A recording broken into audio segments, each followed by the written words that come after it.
Assalamualaikum warahmatullahi wabarakatuh. Selamat pagi, siang, sore, maupun malam. Jumpa lagi bersama saya Egi Arasi Subiakto.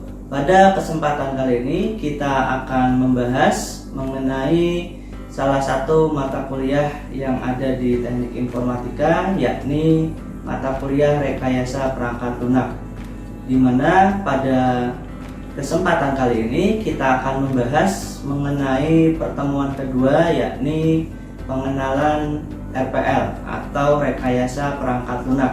Seperti kita ketahui, di pertemuan pertama kemarin kita sudah membahas mengapa kita perlu belajar rekayasa perangkat lunak. Lalu yang kedua adalah kita akan membahas jenis-jenis perangkat lunak ya. Pada kesempatan kali ini kita akan membahas mengenai pengenalan RPL, yang mana isinya adalah jenis-jenis perangkat lunak, kemudian nanti ada peranan perangkat lunak, ada pengembangan perangkat lunak beserta masalahnya. Baik, silakan dipersiapkan dulu untuk menyimak materi kali ini. Kita akan kembali sesaat lagi. Baik, kita akan melanjutkan untuk pertemuan kedua mengenai pengenalan RPL ya. Setelah di pertemuan sebelumnya kita sudah membahas beberapa hal, diantaranya adalah kenapa kita mempelajari rekayasa perangkat lunak, kemudian perkembangan ilmunya, lalu ada karakteristik perangkat lunak itu seperti apa, definisi perangkat lunak, ada juga kita sudah mempelajari mengenai mitos-mitos di perangkat lunak, baik dari sisi manajemen, pelanggan, maupun dari sisi praktisi. Oke, kita akan lanjutkan. Ada beberapa agenda yang akan kita bahas di hari ini ya. Di antaranya adalah yang pertama adalah jenis-jenis perangkat lunak. Lalu yang kedua adalah peranan perangkat lunak. Kemudian yang ketiga ada definisi ya, definisi dari RPL itu sendiri. Kemudian yang keempat nanti kita akan membahas mengenai mengapa rekayasa perangkat lunak ya, ini kalau kita lihat dari sisi yang lain ya. Kemudian yang kelima ada tahapan pembangunan perangkat lunak ya, ada beberapa tahap nanti kita akan pelajari juga. Di sini juga mencakup beberapa developer rules ya, atau peran dari developer ini apa saja. Baik, untuk yang pertama kita akan bahas dulu mengenai jenis-jenis perangkat lunak ya. Untuk jenis perangkat lunak ya, ini berdasarkan buku dari Ian Sommerville ya. Ini ada berdasarkan dari target market. Nah, kita bisa membedakan ada dua jenis perangkat lunak ya, kalau berdasarkan target market. Yang pertama adalah generic atau public software, kemudian yang kedua adalah custom atau private software.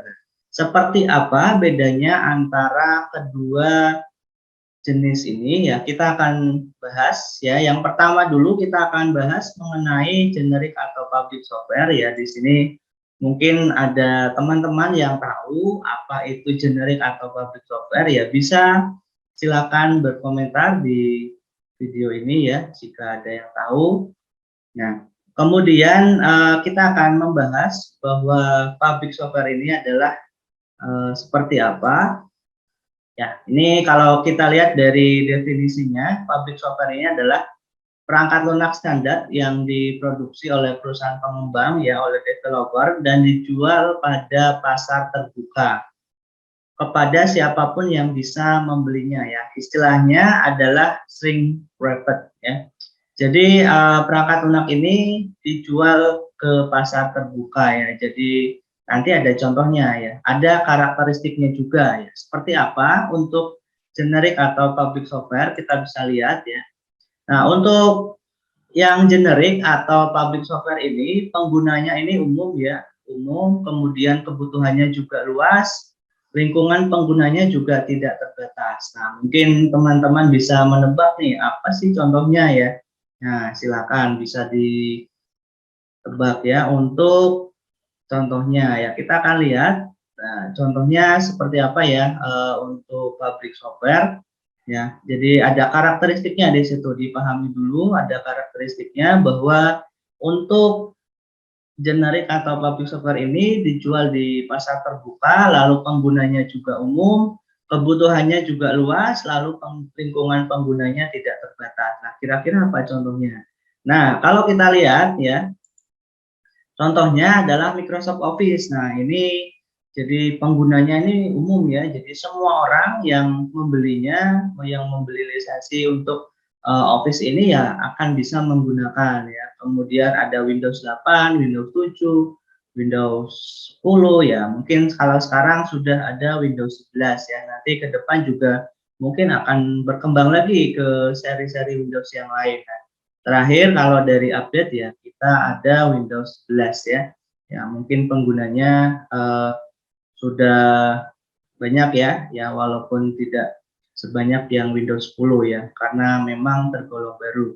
Nah, ini contohnya ya, jadi dijual di pasar terbuka dan penggunanya umum, kebutuhannya luas, lalu lingkungan penggunanya juga tidak terbatas. Nah, jadi ini software-software yang memang dibuat dan ditujukan untuk umum ya. Office ini kita bisa buat untuk presentasi, untuk Word-nya untuk menulis laporan, nah, misalkan untuk Excel juga bisa untuk melakukan perhitungan ya, yang ada nilai matematikanya kurang lebih seperti itu. Nah ini contoh yang bisa disajikan untuk generic atau public software. Nah di sini tentunya akan berbeda dengan jenis perangkat lunak yang kedua kalau berdasarkan target market ya. Kita akan bahas yang kedua ini ada custom atau private software ya. Tentu saja ini ada perbedaan atau bisa kita bilang bahwa ada istilahnya berlawanan ya. Artinya berlawanan di sini adalah kalau yang tadi secara publik, yang kedua ini adalah private ya. Mungkin teman-teman bisa menyimpulkan bahwa yang private ini seperti apa. Berarti software yang tadi tidak publik. Nah, seperti apa? Nah, kita akan membahas ya. Jadi untuk yang private ini perangkat lunak yang dikembangkan khusus dan disesuaikan dengan kebutuhan pelanggan. Nah, ini ada highlight ya, saya tandai dengan warna biru ya, bahwa perangkat lunak ini dikembangkan disesuaikan dengan kebutuhan ya. Kebutuhan pelanggan seperti apa itu yang kita buat. Nah, berbeda dengan software yang pertama tadi yang publik ya, publik ini untuk umum, jadi semua orang bisa pakai. Nah, untuk yang custom atau private ini disesuaikan dengan kebutuhan pelanggan. Nah, ada karakteristiknya juga ya untuk private software. Nah, kalau tadi kebutuhannya luas, penggunanya umum, nah ini berarti kita akan bahas kebalikannya ya untuk custom ataupun private software ya. Untuk custom atau private software ini penggunanya khusus, kemudian kebutuhannya juga sempit, dan lingkungan penggunanya juga terbatas ya. Terbatas dalam artian berarti hanya pelanggannya saja yang bisa menggunakan. Nah, mungkin teman-teman di sini bisa menebak, oh contohnya seperti apa. Nah, kita lihat. Nah, untuk contohnya ya. Contohnya, nah ini contohnya ya untuk custom atau private software. Nah, misalkan supermarket ABC ini memesan kepada developer untuk membuat software kasir. Nah, ini misalkan hanya digunakan di supermarket ABC. Jadi memang tadi ya sesuai dengan karakteristiknya bahwa penggunanya khusus, kebutuhannya juga sempit, hanya untuk supermarket ABC ya, lingkungan penggunanya terbatas. Nah, kemudian ada juga contoh lain, misalkan di perusahaan XYZ ini ada software penggajian ya, untuk menggaji karyawan dipesankan sebuah software untuk penggajian. Di situ ada data karyawan, kemudian mungkin ada data gaji, data kehadiran atau absensi, lalu ada data kerajinan, ada data misalkan dia tidak masuk kerja. Nah, ini hanya digunakan khusus di perusahaan XYZ. Jadi dari sini teman-teman bisa membedakan ya antara jenis perangkat lunak yang berdasarkan target market tadi ada dua. Yang pertama ada generic atau public software, yang kedua adalah custom atau private software. Saya kira teman-teman bisa memahami sampai di sini untuk jenis perangkat lunak yang pertama ya. Ya, custom atau private, dan tadi ada generic dan generic ataupun public software. Nah, bisa dibedakan ya teman-teman ya. Untuk karakteristiknya juga pasti sangat berbeda. Jadi misalkan Pak, saya menemui aplikasi yang ada di mall X misalkan atau mall Y. Nah, ini apakah termasuk private software-nya? Kita dilihat dulu, oh ini ternyata hanya digunakan di mall tersebut, berarti kita katakan sebagai private software. Tapi jika misalkan software tersebut ternyata digunakan di instansi yang lain dan banyak juga penggunanya, dan tidak hanya di lingkungan terbatas ya, jadi kita bisa katakan sebagai public software.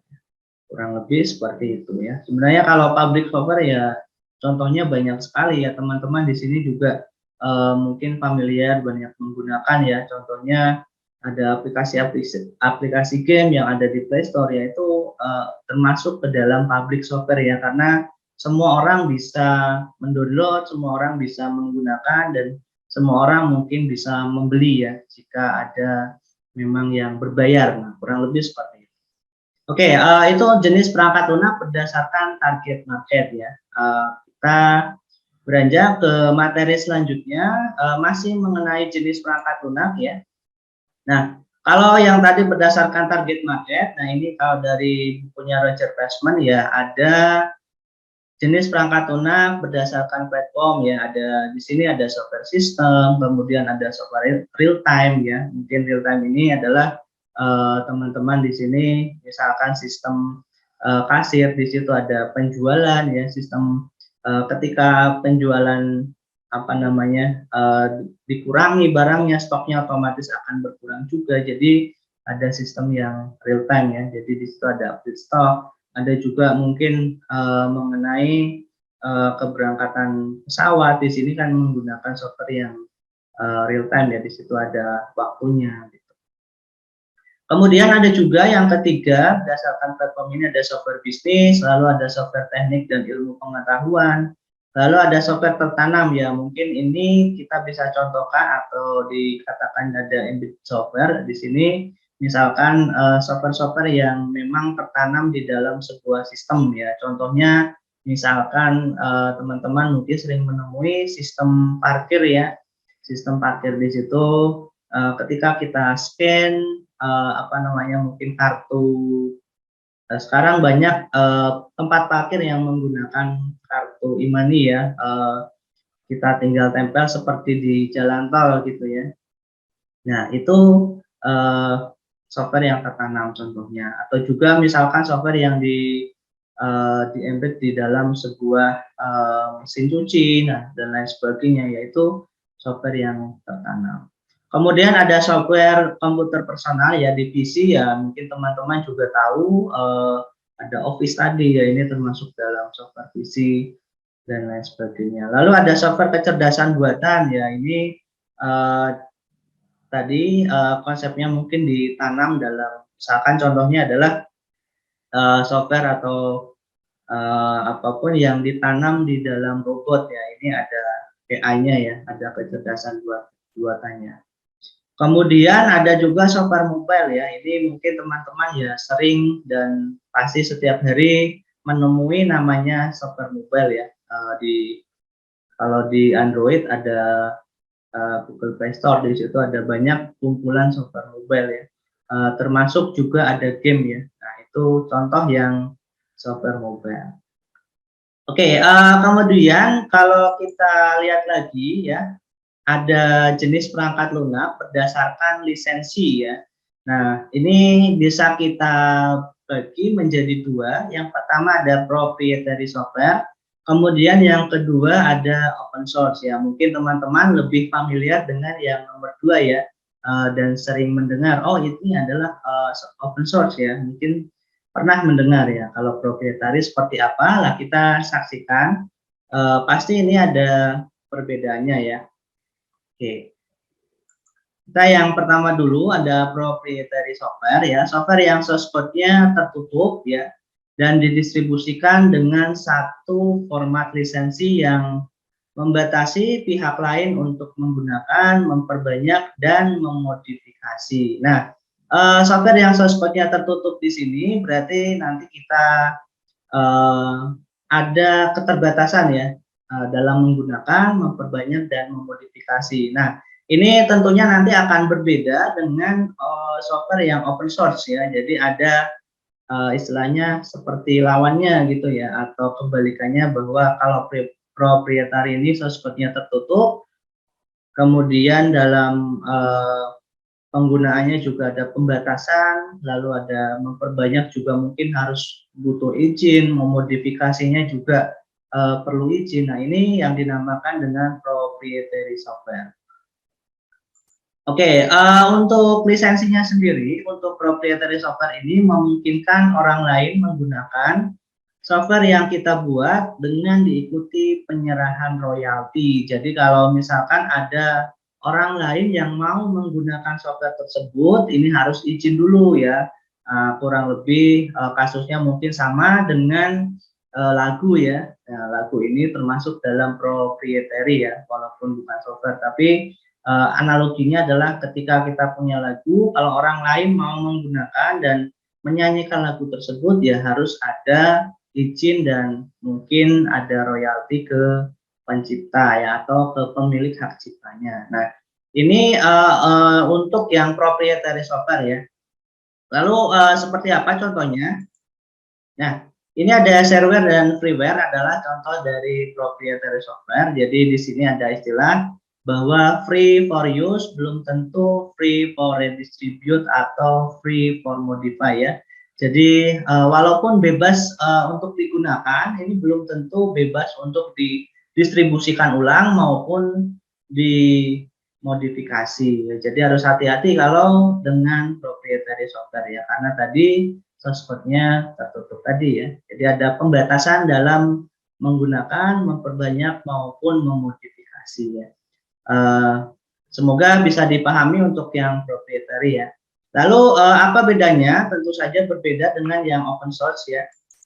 Nah, untuk yang open source software ini tentu saja ya kalau dari bahasanya open berarti terbuka ya, source code-nya terbuka gitu ya. Software yang source code-nya terbuka kemudian didistribusikan dalam satu format lisensi akan memungkinkan pihak lain secara bebas memperbanyak dan memodifikasi source code yang ada di dalamnya. Ya. Nah, walaupun open source ini terbuka ya, hak cipta ini tetap ada ya, tapi memang lisensinya memungkinkan orang lain untuk bebas untuk menggunakan maupun memodifikasi software tersebut ya. Jadi jangan salah juga, wah berarti kalau open source sudah ada hak ciptanya. Tetap ada ya, tetap ada hak cipta, tapi bisa bebas dan untuk kita gunakan dan kita modifikasi. Nah, untuk contohnya sendiri seperti apa? Ya, ini ada jenis lisensi dari open source software ya, ada GNU, General Public License, ini contohnya GPL, kemudian Apache License, BSD License, MIT License, ada Mozilla Public License. Ini contoh-contoh yang jenis lisensi di open source software ya. Oke, selanjutnya kita akan membahas mengenai peranan perangkat lunak ya, tapi sebelumnya kita akan saksikan yang mau lewat berikut.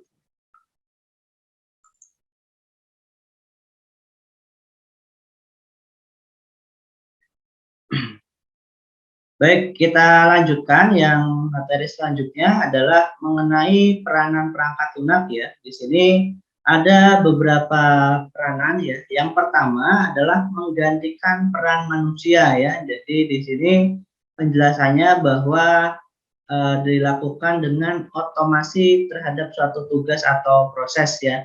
Nah, contohnya ada perangkat lunak yang mungkin ditanamkan dalam sebuah robot ataupun mesin cuci ya.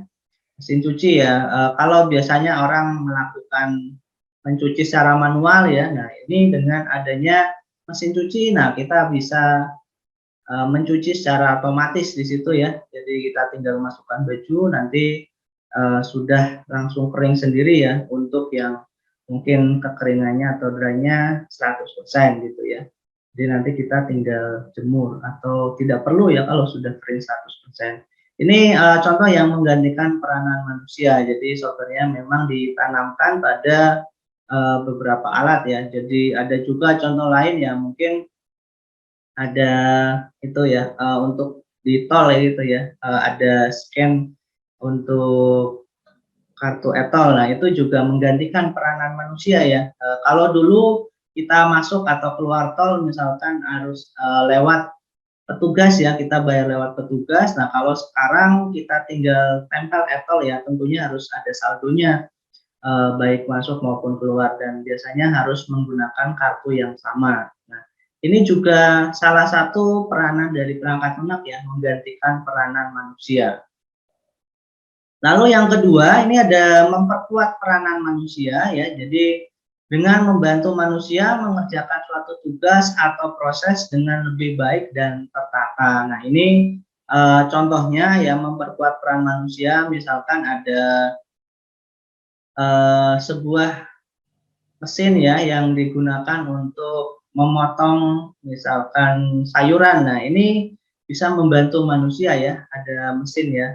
Atau memotong kain. Nah, ini ketika di perusahaan konveksi misalkan ada mesin pemotong kain. Nah, ini kalau yang biasanya dilakukan secara manual, nah ini bisa dengan mesin ya, dengan lebih baik dan tertata, lebih rapi ya, istilahnya seperti itu.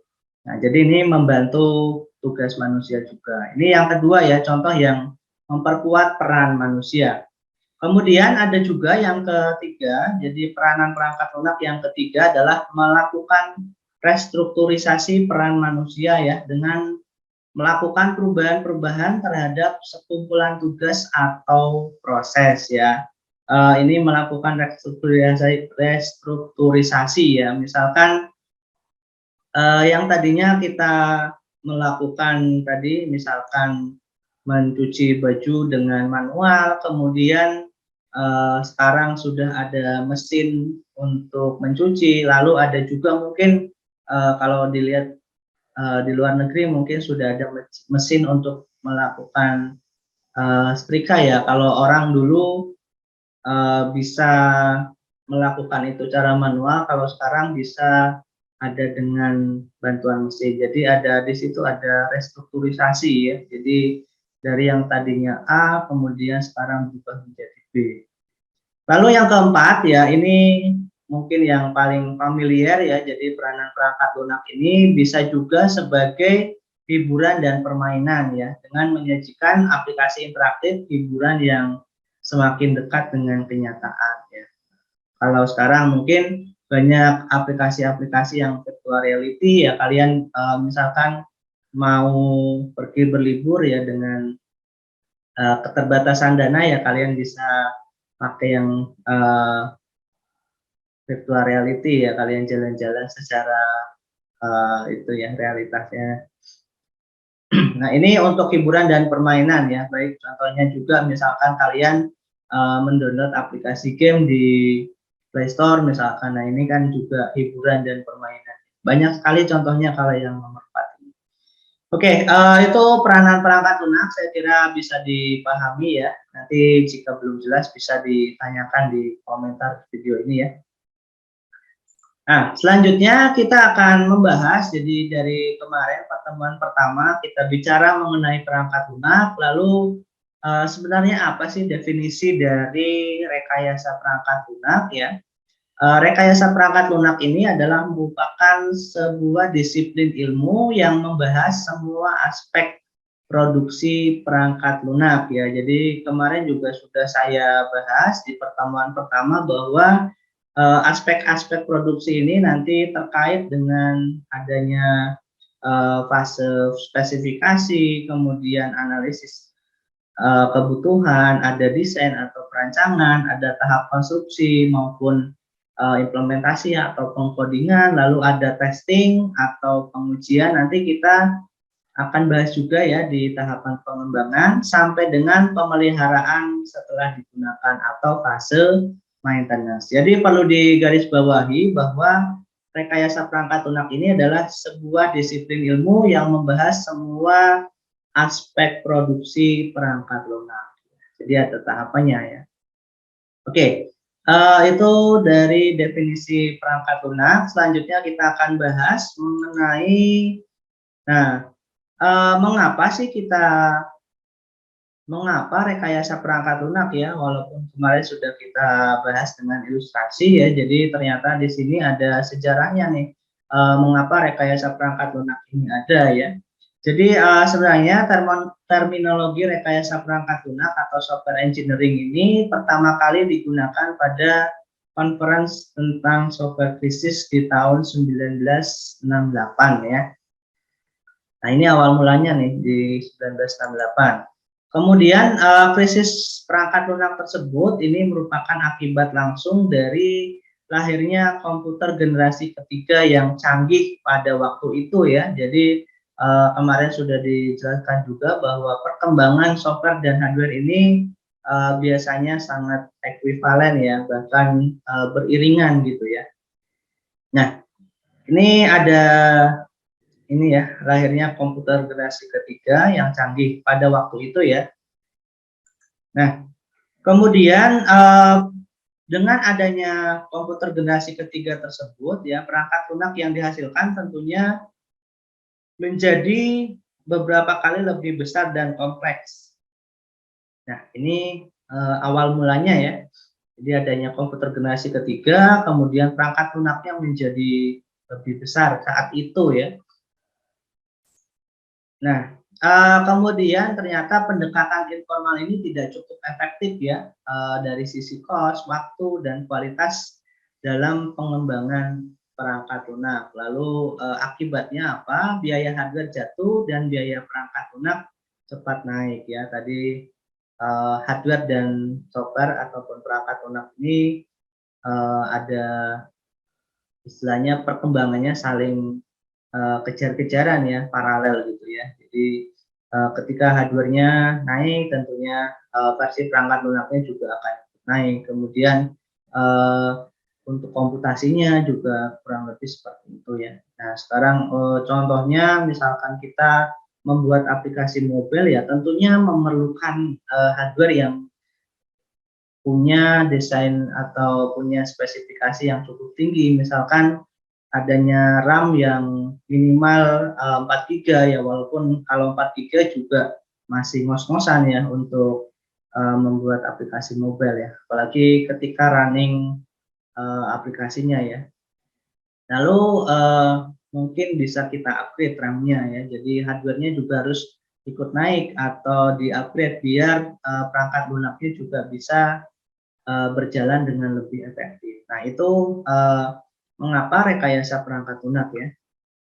Nah, selanjutnya saya akan bahas, jadi di sini ada perbedaan antara software engineering dan computer science ya. Jadi apa bedanya? Kalau software engineering atau rekayasa perangkat lunak ini fokus kepada pembangunan dan penggunaan perangkat lunak ya. Biasanya ada pertanyaan ini ya muncul. Kalau computer science ya ini fokus kepada teori dan dasar-dasarnya ya, ilmu komputer ya, computer science itu. Jadi rekayasa perangkat lunak ini fokus pada praktik pembangunan dan penggunaan perangkat lunak. Kalau ilmu komputer ini fokus pada teori dan dasar-dasarnya. Jadi ini perbedaan antara software engineering dan computer science ya. Nah, selanjutnya aja juga ya, yang membedakan antara software engineering dengan sistem engineering. Nah, ini mungkin ada muncul pertanyaan, Pak, apa sih bedanya software engineering dan sistem engineering ya? Jadi kalau kita bicara mengenai software engineering, ini adalah sebuah bagian dari proses yang fokus pada pembangunan perangkat lunak ya, dari sisi infrastruktur, kontrol, aplikasi, dan database di dalam sistem. Kemudian apa bedanya dengan sistem engineering ini adalah fokus pada semua aspek pembangunan berbasis komputer ya. Nah, jadi tidak hanya kalau di software engineering hanya fokus pada perangkat lunak dan bagiannya ya, termasuk aplikasi dan database. Kalau sistem engineering ini termasuk ke dalam hardware, perangkat keras, software di perangkat lunak, dan proses rekayasanya seperti apa. Jadi lebih kompleks memang di sistem engineering ya, karena mencakup baik perangkat lunak, perangkat keras maupun proses rekayasa. Jadi ini perbedaan antara software engineering dan sistem engineering Lalu selanjutnya kita akan membahas mengenai pembangunan perangkat lunak ya. Di sini ada beberapa tahapan ya. Ada beberapa tahapan dan ada peran ya. Kita lihat di sebelah kanan itu ada analis, ada desainer, ada programmer, ada tester, ada trainer. Nah, kalau kita bahas yang sebelah kiri ya, ini software development step atau tahapan pengembangan atau pembangunan perangkat lunak. Yang pertama adalah requirement analysis dan design ataupun definition ya. Nah, ini mohon dicatat ya, ini terkait nanti dengan pengembangan perangkat lunak, tahapan-tahapannya ya harus kalian pahami. Yang pertama adalah requirement analysis dan definition. Di sini adalah fase awal dalam pembangunan perangkat lunak. Ya, biasanya dilakukan proses pengumpulan kebutuhan ya. Ada namanya software requirement engineering ya. Jadi proses pengumpulan kebutuhan, di dalamnya ada proses elisitasi ya. Di situ ada teknik-tekniknya, misalkan seperti wawancara, ada observasi, ada misalkan dengan joint application development, ada brainstorming, ada dengan contohnya lagi yang lain misalkan dengan magang atau apprenticing ya.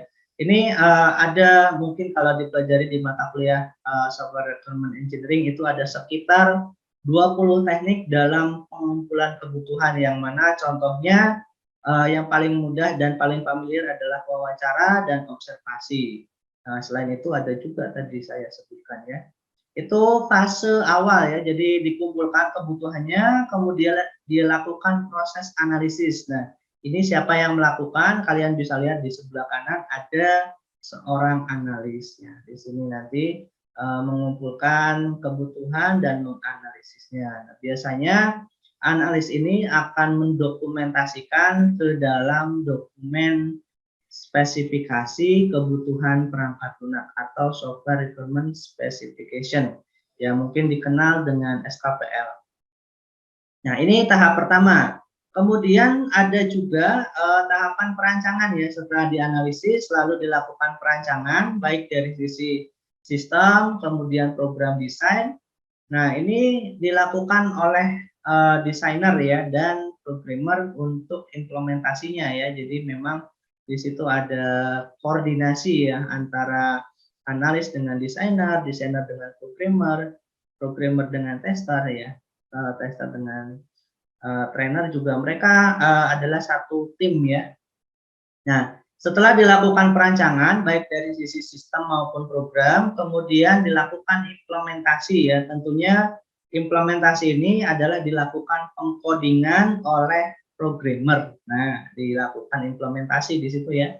Nah, di coding, nah ini dibuat UI-nya, dibuat tampilannya yang menarik seperti apa, warnanya apa, tata letak buttonnya seperti apa, yaitu dilakukan oleh desainer, kemudian diimplementasikan oleh programmer. Nah, setelah jadi, misalkan aplikasinya sudah jadi, softwarenya sudah jadi, ada juga dokumentasinya ya. Kalau desainer biasanya membuat apa namanya untuk dokumentasinya menggunakan dokumen DPPL, deskripsi perancangan perangkat lunak di situ ya. Nah, ini oleh desainer atau orang yang merancang ya. Setelah dilakukan implementasi oleh programmer, kemudian dilakukan pengujian ya. Biasanya ada pengujian alpha maupun beta ya. Alpha ini di sisi pengembang ya, di tes dulu. Biasanya ada pengujian black box ya. Ini nanti kita akan pelajari lebih lanjut di bab mengenai pengujian ya. Ada pengujian black box, ada pengujian white box. Nah, di samping itu juga ada nanti pengujian dari sisi, kalau betanya itu di sisi user ya. Tapi kalau tester yang ada di sini berarti dia mentester secara black box dan white box-nya dulu dari sisi pengembang ya. Di situ akan melakukan unit testing ya. Jadi bagian terkecil dari program ya. Kemudian integrasi dari programnya seperti apa? Ini integration testing. Lalu secara keseluruhan sistemnya dilakukan sistem testing. Ini dilakukan oleh tester ya.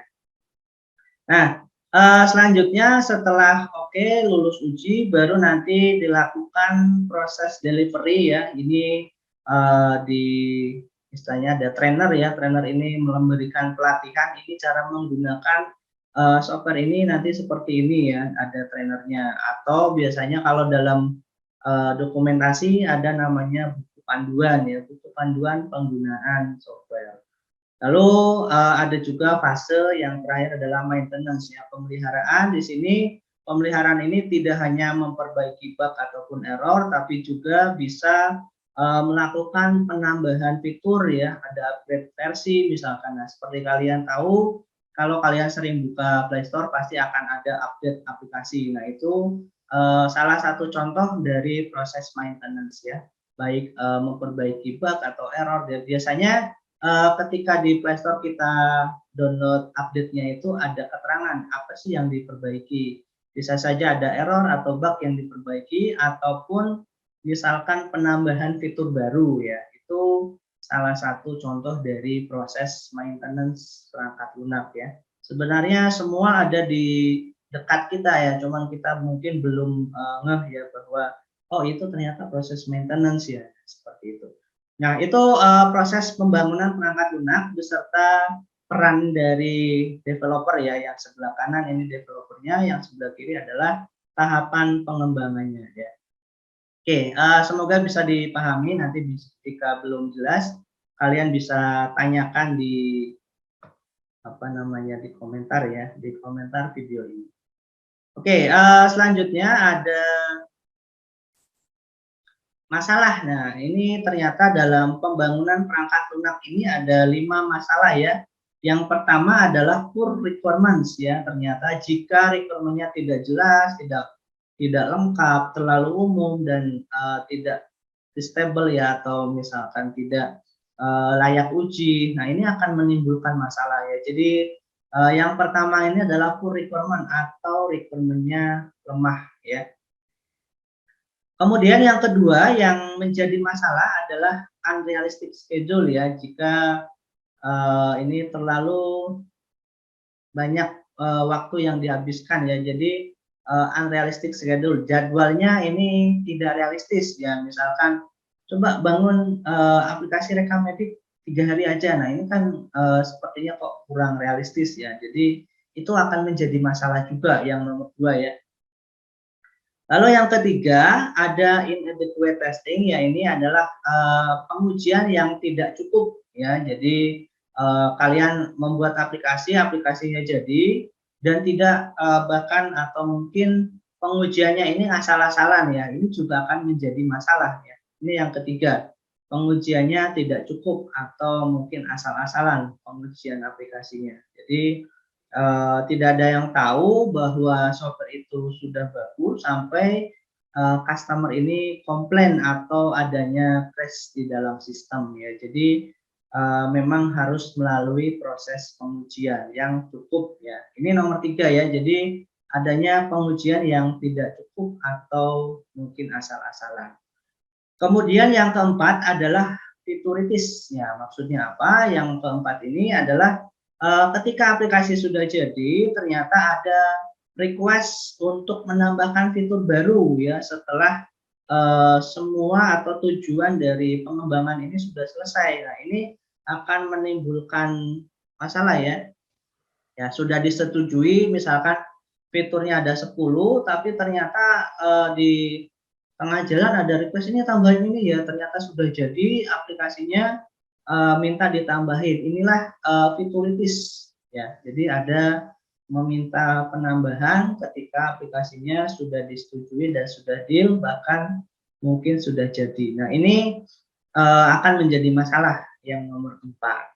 Kemudian yang nomor 5 saya kira ini, mudah dipahami ya, jadi ada miskomunikasi ya, jadi antara developer dengan customer ya. Jika developer, tidak tahu apa yang customer inginkan ataupun customer juga terlalu banyak berekspektasi ya, mintanya aneh-aneh, nah ini program, akan muncul masalah ya, ada miskomunikasi antara developer dan customer. Nah, Ini ada 5 masalah dalam pembangunan perangkat lunak. Yang pertama tadi adalah requirement-nya lemah, kemudian yang kedua jadwalnya tidak realistis, yang ketiga pengujiannya tidak cukup ya, masih kurang asal-asalan, yang keempat adalah penambahan fitur baru setelah semuanya disetujui, kemudian yang kelima adalah miskomunikasi. Nah, ini 5 masalah dalam pembangunan perangkat lunak ya.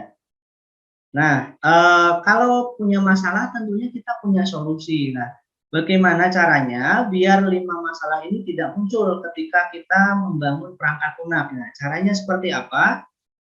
Nah, kita bahas ya, dari yang pertama adalah requirement. Nah, tentunya harus membahas atau membuat solusi yang solid ya, solid requirement. Jadi membuat apa namanya, requirement-nya yang requirement atau kebutuhannya yang jelas, yang lengkap, yang detail, yang kohesif, attainable, kemudian bisa dites. Nah, ini solusi dari yang pertama ya, poor requirement ini adalah solusinya dengan solid requirements. Kemudian yang kedua tadi unrealistic schedule, bahwa ketika jadwalnya tidak realistis, ini kita bisa membuat jadwalnya menjadi realistis tentunya ya. Jadi ada perencanaan ya, ada perencanaan, ada dokumen perencanaannya, kita buat project charternya, kita buat project scope-nya, kita buat jadwal pengembangannya seperti apa, jadwal planningnya, jadwal desain, jadwal testing, ada juga misalkan kita melakukan pengujian ulang ketika ada perubahan, ini ada jadwalnya juga. Nah, ini realistic schedule ya, jadi membuat jadwal yang realistis ya. Kemudian yang ketiga tadi ada inadequate testing, itu masalah bahwa apa namanya, pengujiannya tidak cukup ya, tentunya adalah solusinya dengan adequate testing ya, testing yang cukup ya. Jadi dimulai dengan testing lebih awal, kemudian setelah dites ada perubahan atau tidak, lalu di retest lagi atau diuji ulang, lalu nanti ada perencanaan untuk testing dan bug fixing. Nah, ini terkait dengan solusi yang nomor 3 ya. Jadi testing yang cukup. Nah, kemudian yang keempat tadi masalahnya ya, kita lihat yang keempat ini adalah fituritis ya, ternyata ada permintaan fitur di tengah jalan. Nah, jadi solusinya seperti apa? Jadi solusinya adalah stick to initial requirement where feasible. Jadi kita meletakkan kebutuhan atau fitur yang memang dianggap nanti tidak dibutuhkan, tapi ternyata di tengah jalan dibutuhkan. Jadi kita siap-siap ya. Jadi ada memang fitur-fitur yang memang terkait, walaupun di awal ternyata tidak dibutuhkan, ya ternyata pada kenyataannya memang fitur tersebut dibutuhkan. Jadi kita tempatkan dulu nih di awal fitur sebanyak-banyaknya. Walaupun pada nantinya mungkin tidak digunakan, tapi ini akan lebih baik daripada tadi setelah setuju, setelah programnya jadi, sudah siap testing, ternyata minta penambahan fitur. Nah, ini solusinya adalah dengan menempatkan requirement ataupun kebutuhan tadi di awal gitu ya. Nah, itu yang nomor 4, yang mengenai tadi ya, mengenai fituritis ya. Kemudian yang kelima ya, tadi masalahnya adalah komunikasi ya, miskomunikasi. Tentunya dengan adanya solusi di sini kita bisa mungkin membuat grup komunikasi ya. Sekarang ada zamannya WhatsApp, ada Telegram, ada mungkin bisa lewat email. Nah, ini tentunya komunikasi bisa tetap berjalan walaupun mungkin posisinya berjauhan ya, adanya aplikasi-aplikasi chatting ya. Nah, saya kira kalau yang nomor 5 ini antara permasalahan antara developer dan customer tentunya bisa diselesaikan, disolusikan dengan komunikasi yang intens ya. Oke, itu mengenai solusi masalah pembangunan perangkat lunak ya. Oke, sekarang kita ke apa sih atribut dari software yang baik ya, kita akan bahas. Apa saja sih atribut dari software yang baik itu seperti apa? Yang pertama adalah maintainability ya. Maintainability ya, jadi dapat dipelihara ya. Software bisa menangani perubahan spek kebutuhan ya. Jadi software yang baik ini memang maintainability ya. Kalian mungkin bisa saksikan dulu ada Friendster ya. Itu sekarang kemana tuh aplikasi Friendster? Ya mungkin maintainability-nya juga kurang baik. Nah, sekarang kalau kalian tahu Facebook ya dari dulu sampai sekarang sampai namanya menjadi Meta ya, mungkin itu salah satu dari pemeliharaan ya di maintainability.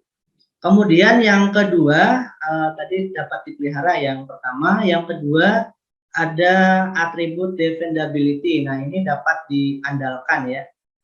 Nah, contohnya adalah aman, selamat, tidak menyebabkan kerusakan fisik ya. Karena banyak beberapa ada ya banyak juga ada beberapa software yang memang bisa menyebabkan kerusakan kepada hardware ya. Contohnya ada aplikasi-aplikasi yang memang membawa virus itu mungkin bisa kita katakan tidak dapat diandalkan. Jadi harus hati-hati. Jadi sebuah software yang baik ini adalah dependability atau dapat diandalkan. Itu yang kedua ya.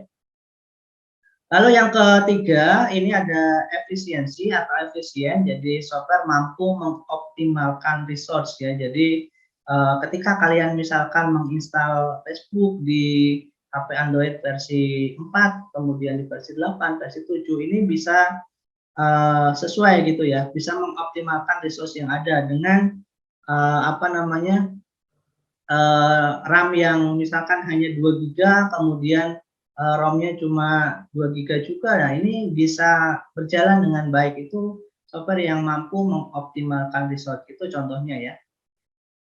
Lalu yang keempat, ini ada acceptability atau kemampu pakaian ya. Software bisa diterima user sebagaimana rancangan, mudah dimengerti, kemudian ada mudah digunakan dan kompatibel dengan sistem yang lain ya. Karena mungkin kalian sering menemui ketika menginstal aplikasi Android itu kadang ada beberapa software tidak kompatibel dengan versi Anda, versi Android Anda. Nah, ini mungkin sesuai dengan yang nomor 4 ini ya, acceptability. Ternyata ada beberapa software yang memang tidak acceptability ya, atau kemampu pakaiannya rendah. Nah, ini sumbernya dari bukunya Ian Sommerfeld ya. Oke, selanjutnya ada kunci ya, kata kunci yang ketika kita bertemu software engineering ada beberapa hal. Yang pertama adalah heterogeneity yang mengembangkan teknik untuk membangun perangkat lunak yang mengatasi platform yang heterogen ya. Heterogen di sini kita bisa membangun sebuah aplikasi yang kompatibel tadi dengan misalkan aplikasi mobile, kemudian ada juga di webnya, ada juga misalkan di desktop. Nah, ini heterogen ya. Heterogeneity. Kemudian ada delivery. Delivery ini mengembangkan teknik yang mengarah pada pengiriman yang lebih cepat dari perangkat lunak ya. Jadi ketika kita mendistribusikan perangkat lunak ini tidak ada masalah ya. Lalu ada trust ya. Trust ini mengembangkan teknik yang menunjukkan perangkat lunak dapat dipercaya oleh para penggunanya ya. Ini juga sangat penting ya, kepercayaan dari customer ya.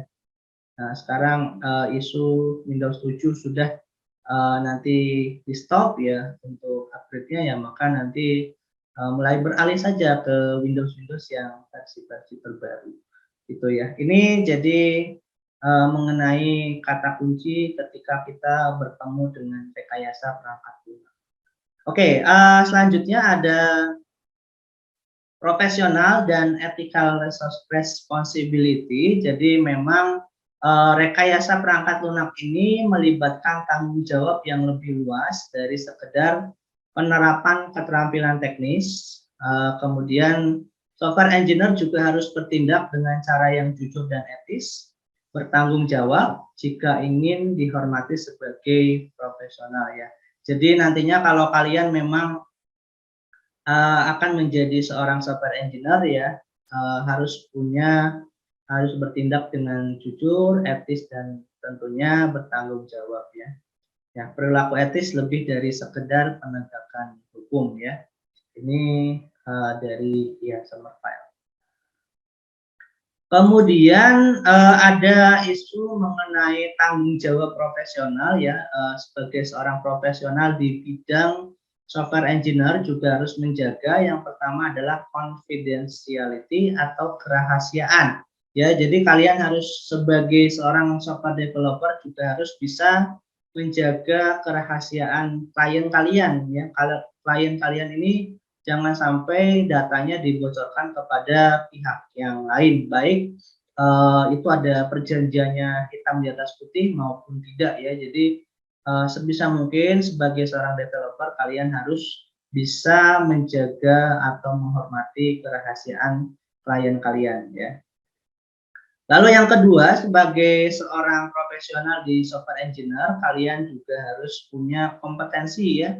Kompetensi ini kalian misalkan mahir di bidang web, kemudian ada mahir di bidang mobile programming, ada mahir di misalkan di PHP programming, UI UX dan lain sebagainya. Jadi memang kalian harus bisa memilih ya, apa sih kompetensi kalian, keahlian kalian ini apa. Jadi kalian misalkan sebagai orang UI UX ya tidak seharusnya menerima pekerjaan yang ada di luar kompetensi kalian sebagai UI UX ini ya. Ini yang kedua ya, mengenai kompetensi ya, jadi ada keahlian. Selanjutnya ada hak kekayaan intelektual atau intellectual property rights. Jadi sebagai seorang software engineer juga harus menyadari hukum lokal yang mengatur penggunaan kekayaan intelektual seperti paten, hak cipta dan lain-lain ya. Ketika kalian mengembangkan software, tentunya sebisa mungkin kalian kalau misalkan menggunakan tadi software yang open source ya tentu menggunakan dengan secara bijak ya, apalagi tadi yang proprietary yang tertutup ya, kalian harus hati-hati jangan sampai melanggar hak cipta tadi ya. Lalu yang keempat tanggung jawabnya adalah penyalahgunaan komputer di sini ya. Jadi sebagai seorang software engineer tidak harus menggunakan keterampilan teknis untuk menyalahgunakan komputer orang lain.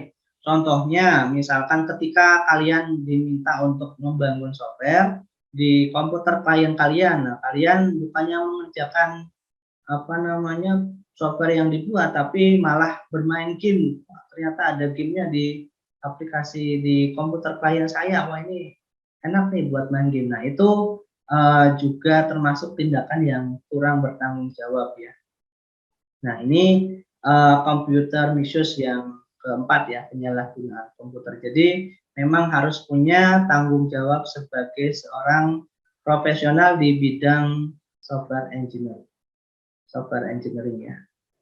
Oke, demikian yang bisa saya sampaikan mengenai materi pertemuan kedua di pengenalan RPL ya. Jika kalian nanti ada pertanyaan bisa langsung komen saja di kolom komentar di video ini ya, nanti akan ada nilai keaktifan, komen di komentar. Kemudian satu lagi, nanti silakan kerjakan tugas ya, tugasnya nanti akan muncul di LMS Kulino. Silakan nanti diperhatikan ya, Pak, tugasnya materinya dari mana? Tentu saja dari materi yang barusan saya sampaikan ya. Jadi ada nanti bisa semacam kuis ataupun penugasan yang ada di Kulino tentang materi pertemuan pengenalan RPL. Demikian yang dapat saya sampaikan, kurang lebihnya minta maaf. Nanti jika ada pertanyaan silakan bisa bertanya melalui kolom komentar. Terima kasih, selamat pagi, siang, sore, maupun malam. Assalamualaikum warahmatullahi wabarakatuh.